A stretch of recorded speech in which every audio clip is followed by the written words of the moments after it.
Les funérailles des victimes continuent, mais Charlie Hebdo revit. Wolinski et T-News sont inhumés aujourd'hui, tandis que l'élan de solidarité en faveur de l'hebdomadaire ne faiblit pas. Grâce aux ventes du dernier numéro, aux dons et au soutien du gouvernement, il devrait récolter plus de 10 millions d'euros. En visite à l'Institut du monde arabe, François Hollande a appelé au refus des amalgames et souligné que les musulmans sont les premières victimes du fanatisme dans le monde.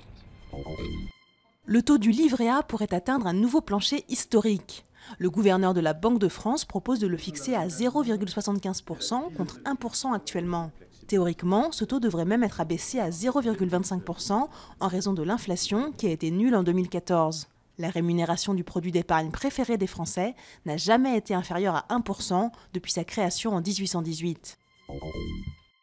Amnesty International diffuse des images qui montrent l'ampleur des destructions commises par Boko Haram sur la ville de Baga au Nigeria. Les combattants islamistes ont lancé une attaque sur cette ville la semaine dernière et pourraient avoir fait des centaines de victimes.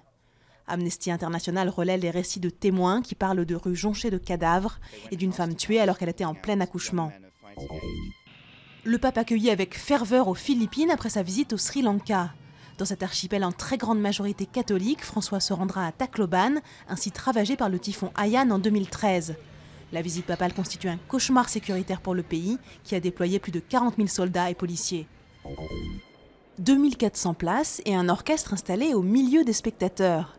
La capitale a désormais une nouvelle salle de concert, la Philharmonie de Paris, que François Hollande a inaugurée mercredi soir.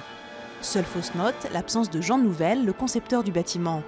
Il dénonce une ouverture prématurée alors que le chantier doit encore durer plusieurs mois.